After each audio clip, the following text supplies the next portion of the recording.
iniciando esta edição do Palavra Aberta. A gente apresenta para você o nosso convidado, Dr. Yuri Carvalho, advogado especialista em Direito Administrativo, que vai falar com a gente sobre o endividamento do FIES, do Fundo, né, de Financiamento Estudantil. Boa tarde, Dr. Yuri. Boa tarde, Tereza. Tudo bom?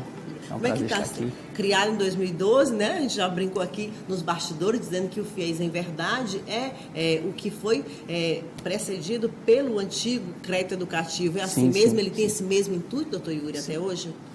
O FIES foi criado em 2001, né? Em verdade.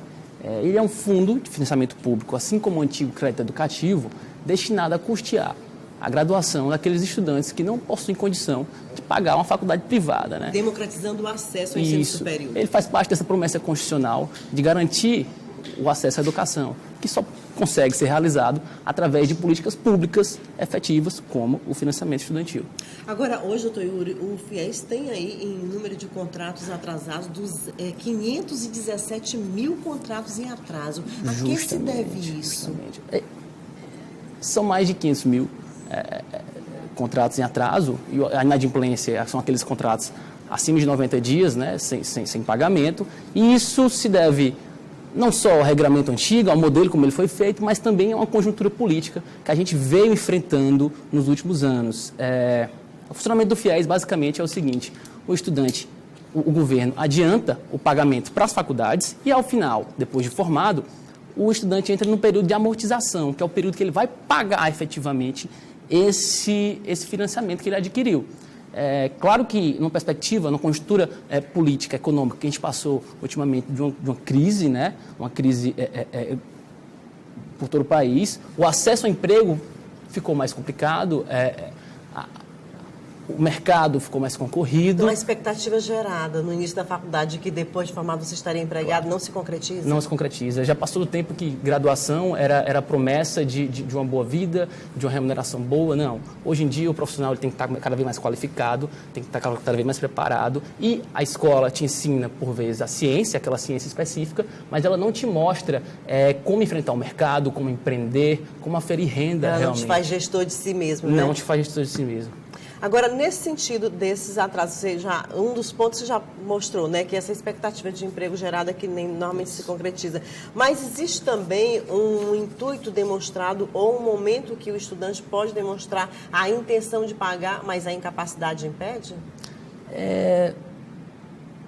O FIES, é interessante a gente falar da mudança do FIES, né? Em 2001, a gente tinha uma carência de 18 meses, certo? Em 2017, o FIES passou por uma alteração, a Lei 13.530, ela trouxe mudança no prazo de carência. Antigamente, então, o aluno tinha um lapso temporal para começar a pagar, certo? Esse período de 1 ano e meio, às vezes, não é suficiente para o estudante se estabilizar. Hoje em dia, a gente tem uma carência imediata, ou até mesmo não existe carência. O estudante se forma, certo?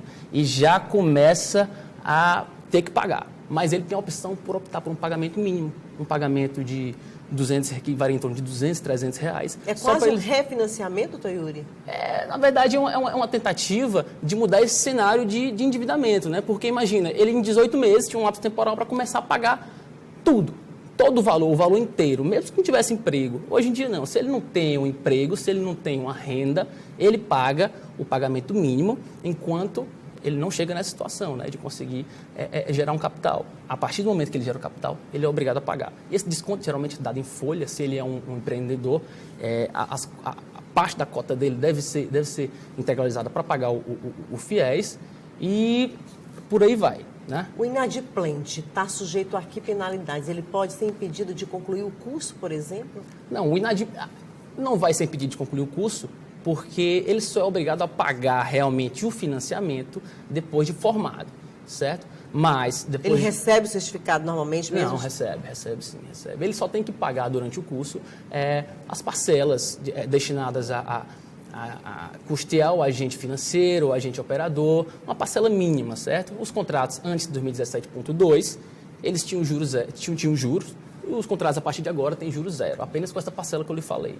Mas ele não é obrigado a pagar durante o período de utilização, que é o período que ele está na faculdade, certo? Só depois. Agora, depois de formado, se ele não paga efetivamente as parcelas que ele tem que pagar, ele pode sofrer restrição de créditos, né, no Serviço de Proteção ao Crédito, no Serasa, SPC, e pode, inclusive, ser sujeito a uma execução processual, certo? Porque o agente financeiro, ele tem essa liberdade de entrar com um processo realmente contra o formado ex-estudante e, assim, executar seus bens, e isso é um embaraço que ninguém quer passar, né? Considerando que é um programa de educação, de incentivo à educação, é incentivado, o contrato é feito com o aluno, o contrato perante a universidade, ou com o órgão pagador, no caso, o FIES. Como é que é feito esse contrato? É o seguinte, o FIES, ele tem uma gestão esparsa, certo? Passa pelo MEC, passa pela Caixa Econômica Federal, que ao mesmo tempo é o agente operador, que ele opera todo o sistema, o site do FIES, o portal do aluno do FIES, é todo gerido pela Caixa e, ao mesmo tempo, o agente financeiro. Então, o contrato é feito juntamente com a Caixa Econômica Federal. O estudante, ele participa do processo seletivo com a sua nota do Enem, certo? Ele deve cumprir um requisito básico de ter uma renda familiar per capita de 3 salários mínimos, então ele vai concorrer naquelas vagas ofertadas pelo FIES, dentro daquelas vagas. E, a partir daí, se ele cumprir todos os requisitos, né, na faculdade, a faculdade ela deve deve analisar, ela deve criar uma comissão, na verdade, uma CPSA, Comissão Permanente de Supervisão e Acompanhamento do FIES. Essa comissão, criada na faculdade, ela vai analisar se ele está dentro dos parâmetros do financiamento, certo? Depois de validada, ele deve ir até a Caixa Econômica Federal para assinar o contrato. O contrato, então, é um contrato à parte, um contrato sui generis, que vai vincular tanto ele à faculdade, quanto à Caixa, quanto ao MEC. É um contrato igual para todos, independente de qual instituição? É um contrato igual para todos. Vai variar, claro, o percentual de financiamento. Hoje em dia, o financiamento mínimo é de 50%, certo? E máximo de 100%. O governo, ele traz o teto do financiamento, que hoje está em torno de 42 mil, ou seja, até 7 mil reais por mês, o FIES ele é apto a acobertar. Aquele valor que não consegue ser acobertado pelo financiamento deve ser pagado à parte pelo estudante, certo? Também é um agente financeiro que repassa para a instituição.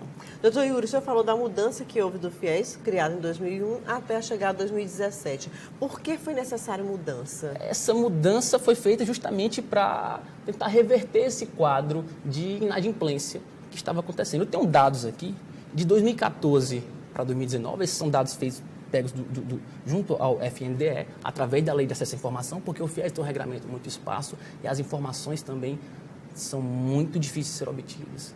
Eu não sei a quem isso vai privilegiar, mas essa é a realidade. Não há muita transparência em relação aos contratos que estão em vigor, aos contratos que estão na fase de pagamento. Então, eu trouxe aqui dados do G1, realmente, que conseguiu obter essas informações através da Lei de Informação, certo? Um requerimento, né?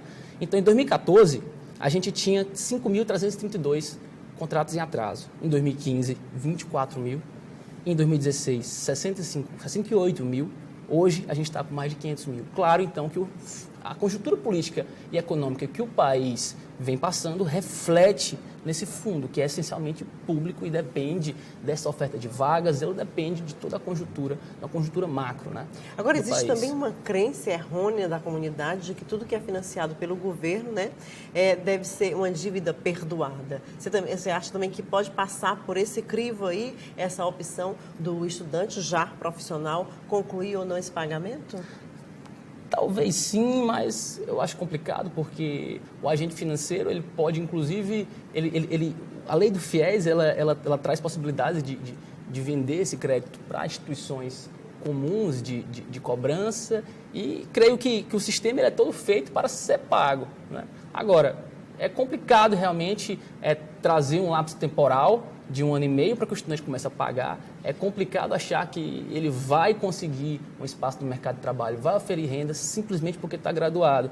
Eu talvez não passe só por aí, porque, como eu te falei, ele tem ferramenta, o agente financeiro e o operador ele tem ferramenta para fazer essas cobranças. E essas cobranças são de fato efetivas e podem trazer um real prejuízo para esse estudante. Considerando que a mudança priorizou principalmente, né, o fim ou a redução da inadimplência, aí acabar exatamente com o que a gente chama de carência, não foi um ponto mais equivocado ainda da mudança? Assim, a carência de 18 meses parece um paradoxo, né? Parece um paradoxo. Como é que eu quero mudar a situação de inadimplência se eu faço acabar com a carência, ou seja, assim que formado, o estudante deve começar a pagar. Parece um contrassenso, mas não.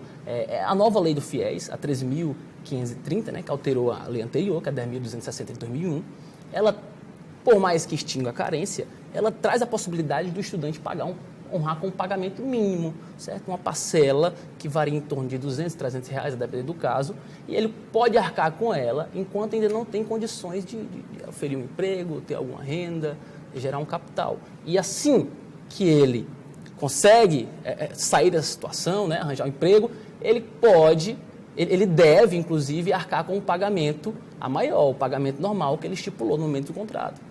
Existe hoje uma facilidade, né, queiramos nós admitir ou não, na transparência de informações em todos os segmentos. No que você virou um cidadão, né, pelo seu CPF, se sabe se você está ganhando dinheiro como autônomo, se você está empregado, se você está ligado a algum serviço público ou não, de qualquer forma tem aquele registro que é democratizado em termos de informação. Isso não já é um comprovante jamais para iniciar a obrigatoriedade de pagamento ou isso não é considerado? Isso é sim considerado, inclusive hoje a gente passa por uma mercantilização da nossa vida, né? Aquele comprador, aquele consumidor que ele não adimple com suas obrigações, que ele não cumpre suas obrigações, ele passa por um nivelamento.